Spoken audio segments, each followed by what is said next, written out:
मित्रांनो good morning. सध्या आपण वर्धा यवतमाळ नांदेड रेल्वेच्या रामनगरच्या बॅक साईडला आहे आणि ही आपल्याला मोठी लेवलिंगची जी मशीन दिसत आहे। तर या मशीन द्वारा आपण पुढे बघू शकता की या द्वारा इकडे जी आहे आता मित्रांनो गिट्टी इथपर्यंत जी आहे ती आलेली आहे आणि त्या पुलाच्या साईडला आपल्याला साधारणतः इथून 500 मीटर वर तिथे आपल्याला गिट्टी दिसत आहे।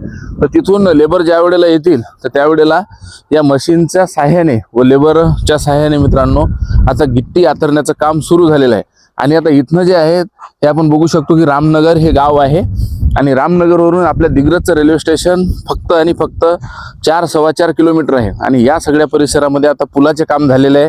आणि सोबतच आपण बघू शकतो इथं की हे जे आहेत इलेक्ट्रिकमेंट देखील तयार झालेला आहे आणि आता फायनल अलाइनमेंटचं काम झाल्यानंतर मग येतं काम ते गिट्टी आथरणे आणि गिट्टी आथरल्यानंतर त्यावरती मग जे आहे जे काम आपण दारव्याला बघितलं होतं तर तेच काम आता आपल्या दिग्रसमध्ये आता सुरू झालेलं आहे।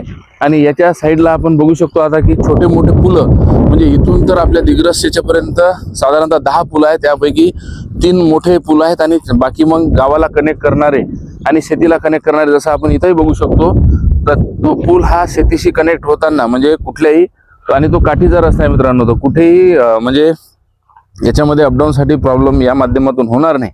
आणि आता आपलं जे काम आहे तर गिट्टी आथरल्यानंतर त्याच्यावरती स्लीपर आणि स्लीपरलाच अटॅच आपला ट्रॅक असतो आणि ही आपल्यासाठी फार मोठी आनंदाची बाब आहे। आणि जे खरं चॅलेंजेस आपल्या या महामार्गामध्ये आहे रेल्वेच्या रूटमध्ये आहे तर ते यवतमाळ या घाट सेक्शनमध्ये आहे।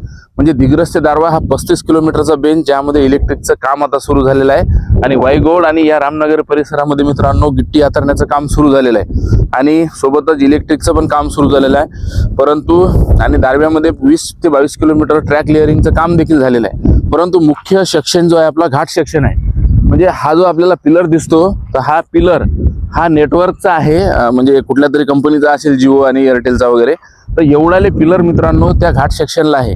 परंतु आता काही काळजी जास्त करू नका, येत्या काही दिवसातच आपण यवतमाळपर्यंत कनेक्ट होऊ आणि या सेक्शनला जे आहे म्हणजे दिग्रस ते पुसद त्यामध्ये आपल्याला मित्रांनो 2 टनल आहेत आणि दिग्रस ते उमरखेड या 90 किलोमीटरच्या टप्प्यामध्ये आता तुमच्या सगळ्याच्या पाठात झालं असेल की 5 टनल आहे, त्यापैकी 2800 मीटर पर्यंतचे टनल आहेत जे सुशी कंपनी काम करत आहे। आणि सध्या आपण जे काम बघतोय ते SMS कंपनीचं आहे। आणि हे काम कसं असतं, प्रत्येक काम मित्रांनो अलाइनमेंटचं काम वेगळी कंपनी करत असते।